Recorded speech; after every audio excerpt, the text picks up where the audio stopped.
So brief action planning is a way to help somebody take a bigger goal and break it down into something they can actually do in the next week or two. And so it's a very structured kind of a conversation. It's built on the spirit of motivational interviewing, so very respectful conversation, honoring somebody's right to choose or not choose whatever they want to do. So very much patient-centered approach. And it's just a way of making sure in the conversation you're building in all the things that we know of that can help people be more successful in making change. So an example of a brief action planning would be maybe you're working with somebody who's interested in losing weight. And so the next thing you would do is ask, was there anything you'd like to do for your health in the next week or two? You don't actually even have to mention weight because that's what's on their mind. They're going to bring it up. It's important. And then they might say, well, yeah, I've been really thinking about losing weight. And then you would say something like, well, a lot of people find it's really helpful to get specific. Would that be helpful for you too? And they might say something like, well, yeah, I've been thinking about all this snacking I do. I think maybe I got to get the snacking under control. And then you lead them through a series of questions, again, with their permission to see if they want to get even more specific. Well, there's something really specific. If you could picture yourself in the next week or two, what would that be like?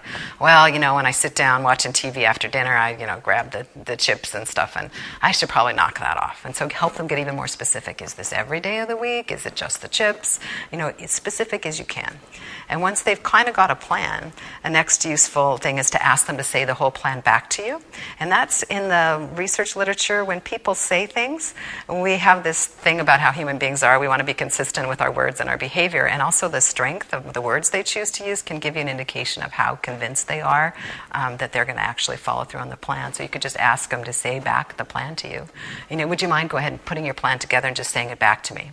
After that, a really good thing to do is ask about how confident or how sure they are they can complete the plan. So you might say something like, you just told me about your plan. I'm kind of curious on a scale of 0 to 10, 0 being not sure at all and 10 being totally sure that you can complete your plan. What number would you give it?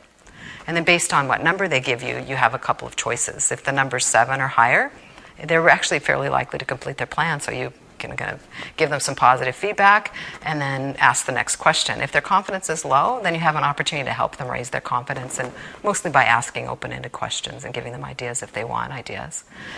And once you get a confidence level that's pretty high, the next thing to do is to see if they're interested in setting in some kind of a check on their plan. And that could be just themselves making a mark on their calendar or maybe a reminder on their phone that they're going to check and see, well, how did that plan go? What did I learn by that?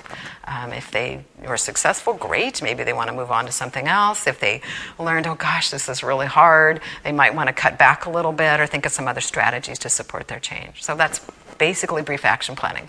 A few questions, a few different skills that respects the person throughout the conversation.